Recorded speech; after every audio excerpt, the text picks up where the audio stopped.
कूदते हैं, अपन दोनों कूद जाएंगे, जो मर गया वो नहीं माना जाएगा। बोले आप तो सही सलामत निकल आओगे, आप तो अल्लाह वाले हो, हम तो ख़त्म हो जाएंगे। इतने में छोड़ छाड़ के भाग गया सबको, सारे मुसलमान अपने घर गए और बोले जाओ भाई, वो कोई किसी को हिंदू नहीं बनाएगा चाहिए। तो ऐसे ऐसे वली अल्लाह जहाँ आए वहाँ 1 मिनट फैसला हो जाता है, और वली अल्लाह को अल्लाह ताला भेजता है। वली अल्लाह ने देखो दुनिया में बताए फ़ना और बका क्या होता है।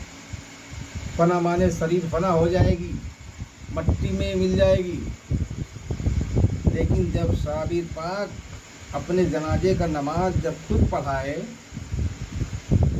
तब उनका जो खादिम था उनका चेहरे से पर्दा हटा दिया। फिर बोला अरे आपको तो जनाजे नमाज पढ़ा दिए, और आपको वो जनाजा वहाँ पढ़ा है, आप यहाँ से नमाज पढ़ाए हो, आप तो वहाँ गुजर गए, इंतकाल कर गए, और यहाँ भी खड़े हो नमाज पढ़ा रहे, नमाज पढ़ाए, और यहाँ आपको डबल हो गए, 2 हो गए। उन्होंने कहा कि तुम्ही ने सवाल किया था फ़ना क्या है, बका किया है, सुनो अब ये फ़ना और बका मैं बताता हूँ तुमको। बोले वो मेरा जनाजा है, मैंने उसका नमाज पढ़ा, वो मेरी शरीर है, वो शरीर जो है फ़ना होने वाली थी, इसलिए उसको फ़ना कहा जाता है।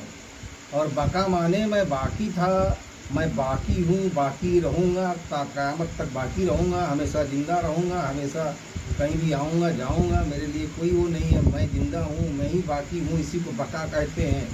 इसलिए मैं अपने जनाजा नमाज पढ़ के जा रहा हूँ, हमारी दुनिया अलग है। तो बहुत उन्होंने रोका, आप यहीं रहो, यहीं खाओ जो कुछ नहीं है। वो बोले नहीं, मैं तो घोड़े बैठे और वो रापूस हो गए, जल्दी ये रवाना हो गए, बिल्कुल दूर तक दिखाई पड़े, वो चलते चलते गायब हो गए।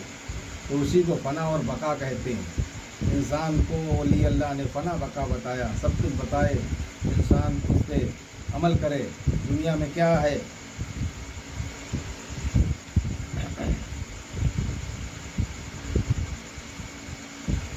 और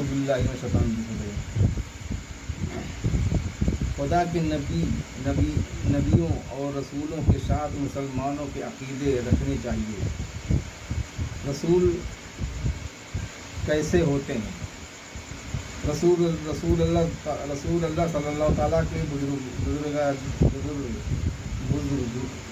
बुजुर्गीदा चाहते बंदे होते हैं। अल्लाह ताला अपने बंदों तक पैगाम पहुँचाने के लिए रसूलों को दुनिया में भेजता है, और जो कुछ कहते हैं सच कहते हैं, कभी झूठ नहीं बोलते। अल्लाह ताला का पूरा पैगाम बंदों तक पहुँचता है, और उनमें